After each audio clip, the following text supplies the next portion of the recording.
Good morning. This chapter video is of chapter number 10, that is transport of substances in living beings.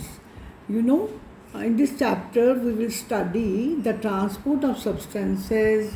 Transport कैसे होता है, कहाँ carry करते हैं चीज़ों को एक जगह से दूसरी जगह. Then transport of substances in animals. Then human circulatory system, हमारा सर्कुलेटरी सिस्टम में क्या क्या होता है, और ट्रांसपोर्ट प्लांट्स में भी होता है और कैसे होता है. और लास्टली हम पढ़ेंगे एक्सक्रीशन. एक्सक्रीशन का मतलब है कैसे वेस्ट प्रोडक्ट्स का रिमूवल होना बॉडी से. तो सबसे पहले बात करते हैं transport of substances. So transport of substances means carrying of substances और transport of substances from one part to another. मीन्स एक जगह से दूसरी जगह चीज़ों को लेके जाना. और कौन कौन सी चीज़ें नॉर्मली हमारी बॉडी में ट्रांसपोर्ट होती है उसके बारे में हमें नॉलेज होना चाहिए. जैसे न्यूट्रिएंट्स हैं. न्यूट्रिएंट्स जो हैं वो एब्जॉर्ब करते होते हैं स्मॉल इंटेस्टाइन के साथ, और फिर वो ट्रांसपोर्ट करते हैं सारी बॉडी सेल्स में. अब न्यूट्रिएंट्स में आ जाता है carbohydrate, fat, proteins, water, minerals. ये सब इनको ट्रांसपोर्ट होना है from one part of the body to बी अनदर, where they can be broken down to release energy. Second जो प्रोडक्ट ट्रांसपोर्ट होता है वो है ऑक्सीजन. ऑक्सीजन आपको पता है कहाँ एब्जॉर्ब होता है, कहाँ एक्सचेंज ऑफ गैसेज होता है, लंग्स में. So oxygen absorb by the lungs needs to reach the different body cells for respiration to occur. Now अगली चीज़ जो ट्रांसपोर्ट होनी है मिनरल्स. मिनरल्स भी हमारी बॉडी में बहुत इंपॉर्टेंट रोल प्ले करते हैं. Different minerals need to be transported to different parts of the body for their proper functioning, and helps to carry out various chemical reactions within the body. And then water, one of the most important or essential requirement of our life is water. We cannot live without water, so water that we drink needs to be transported to different body parts. Last is the waste products. That is जितने भी waste products जो form होते हैं, जैसे urea है, carbon dioxide है, as a result of metabolic reactions, they are to be transported to different body parts. They need to be removed. So transport, we'll study transport in unicellular organism and multicellular organism.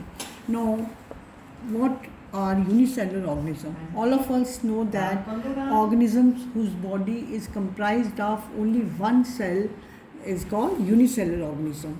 So example is amoeba, paramecium.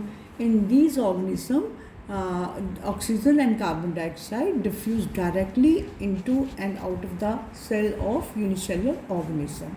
So in Hydra, you see this is the diagram of Hydra. In Hydra, what happens? Transport of substances with in the body. इसमें जितना भी transport होता है body substances का with the help of water होता है. Water के through ही substances आएंगे, और वाटर के थ्रू ही बॉडी वेस्ट के थ्रू ही बॉडी वेस्ट जितने भी हैं वाटर के थ्रू ही रिमूव होंगे. So in this the main transporting channel is water. Next is multicellular organism, जिसमें हम आते हैं, ह्यूमन बींग्स भी आते हैं. In contrast to unicellular organism, multicellular organism have a specialized organ system for the purpose of transport. This organ system is called human circulatory system. It consists of heart, blood vessels, blood. पहले हम सब लोग blood के बारे में पढ़ेंगे. आपको बताया हमें सारी चीज़ें जो मिलती हैं, ऑक्सीजन, जो वेस्ट प्रोडक्ट, सब ब्लड के थ्रू ही मिलती हैं. सो ब्लड आपको पता है क्या कलर होता है ब्लड का.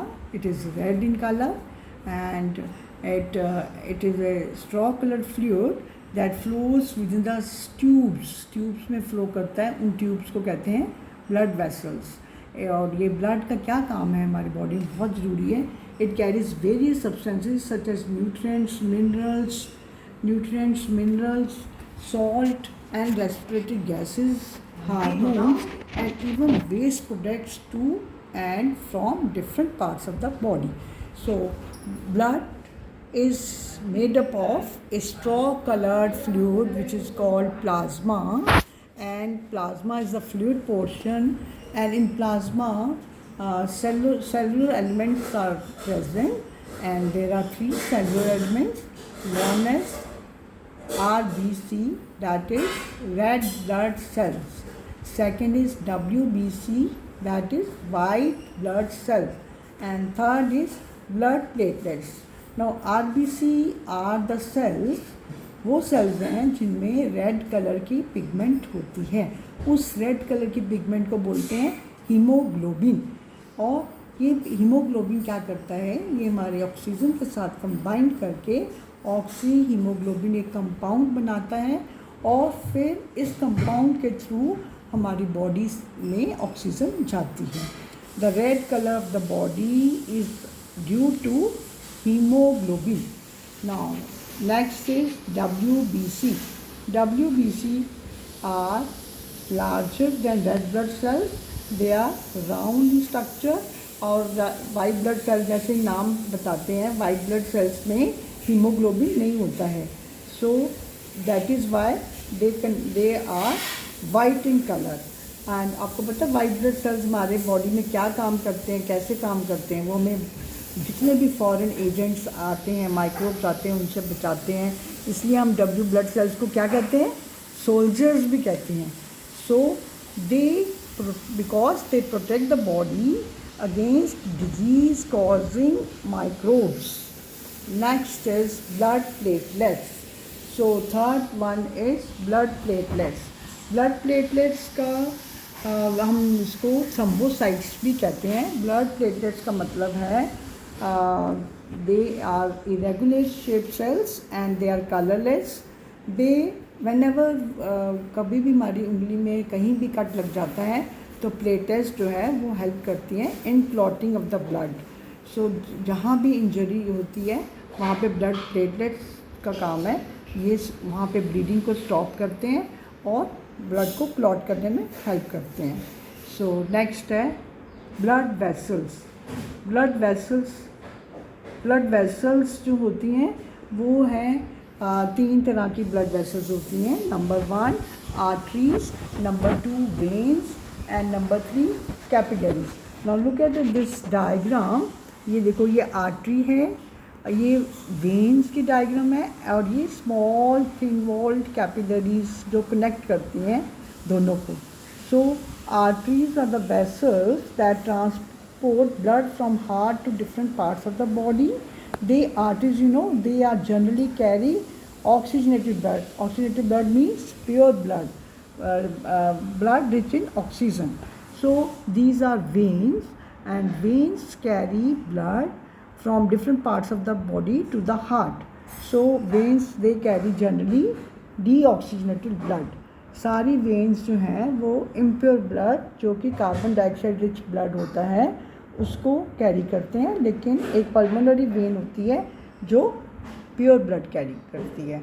ऐसे ही उसमें पल्मोनरी आर्टरी होती है जो इम्प्योर ब्लड कैरी करती है.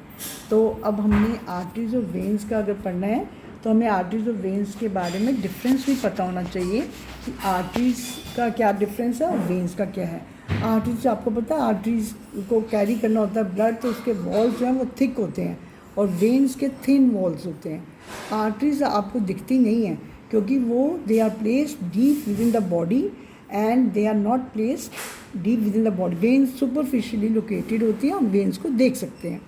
ब्लड आर्टरीज में जो ब्लड फ्लो करता है उसका विद ग्रेट प्रेशर ज़्यादा होता है, और वेन्स में जो होता है वो प्रेशर के साथ ब्लड फ्लो नहीं करता है. देन आर्टरीज में there are no valves present within the walls of the arteries, whereas walls are present within the walls of veins. So next last one is the capillaries. Capillaries, they are the thinnest blood vessels and they connect the arteries and veins.